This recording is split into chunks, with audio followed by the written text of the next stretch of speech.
آئیں چلتے ہیں بارگاہ عثمان ابن عفان رضی اللہ تعالیٰ عنہ۔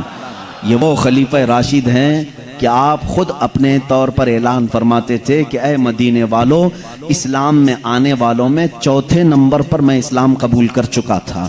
یعنی سب سے پہلے جو لوگ اسلام لائے تھے اس وقت چوتھے نمبر پر حضرت عثمان غنی اسلام قبول کر چکے تھے۔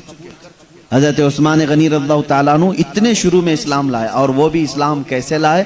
حضرت ابوبکر صدیق رضی اللہ تعالیٰ عنہ کی دعوت پر اسلام لائے تھے۔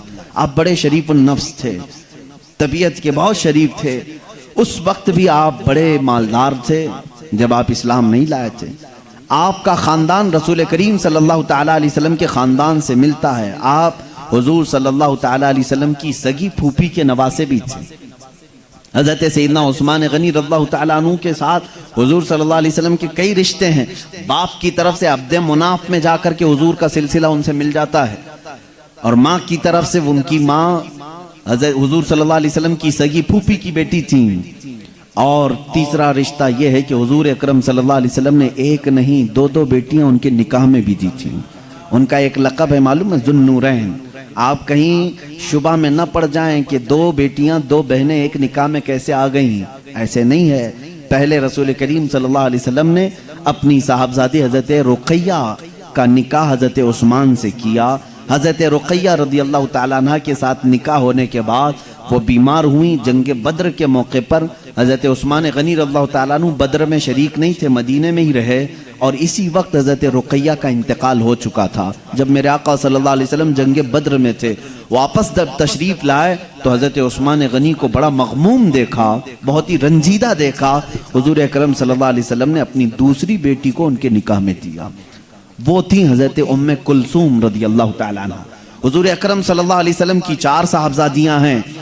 حضرت سیدہ زینب سب سے بڑی ہیں، دوسرے حضرت رقیہ، تیسرے حضرت ام کلثوم، چوتھے سیدہ کائنات فاطمہ الزہرا رضی اللہ تعالیٰ عنہ۔ چاروں کی شادیاں ہوئیں، اور بیٹے حضور صلی اللہ علیہ وسلم کے 3 تھے، لیکن تینوں بچپن میں ہی انتقال کر چکے۔ حضرت عبداللہ، حضرت ابراہیم، حضرت قاسم، یہ تینوں صاحبزادے حضور صلی اللہ علیہ وسلم کی گود میں ہی وفات پا چکے۔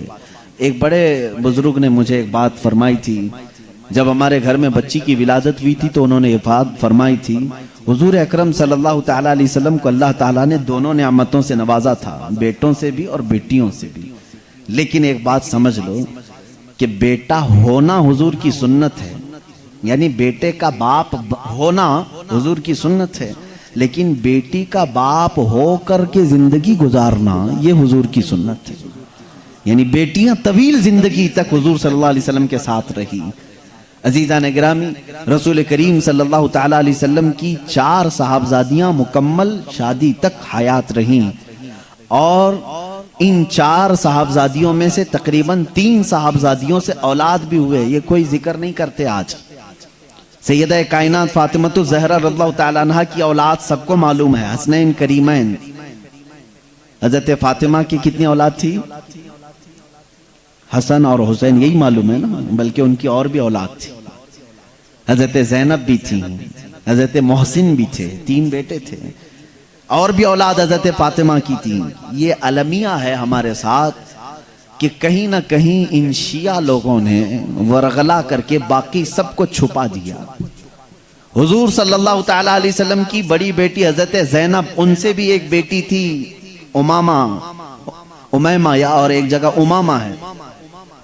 حضرت عثمان نے جن سے نکاح کیا حضرت رقیہ، ان سے بھی ایک بیٹے پیدا ہوئے عبداللہ، اسی سے حضرت عثمان کو ابو عبداللہ کہا جاتا تھا۔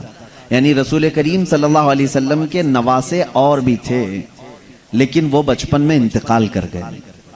جو باحیات رہے اور جس سے نسل رسول چلی وہ حسنین کریمین کی ذات ہے، امام حسن مجتبی اور امام حسین رضی اللہ تعالیٰ عنہ۔ اس لیے ہم کثرت سے ان کا ذکر کرتے ہیں، ذکر کرنے میں کوئی عیب نہیں، لیکن میرا کہنا یہ ہے ان کے ساتھ رسول کریم صلی اللہ علیہ وسلم کی دوسری صاحبزادیوں کا بھی ذکر کیا جائے، حضور صلی اللہ علیہ وسلم کے دوسرے گھر والوں کا بھی ذکر کیا جائے، کیونکہ اہل بیت میں سب شامل ہیں۔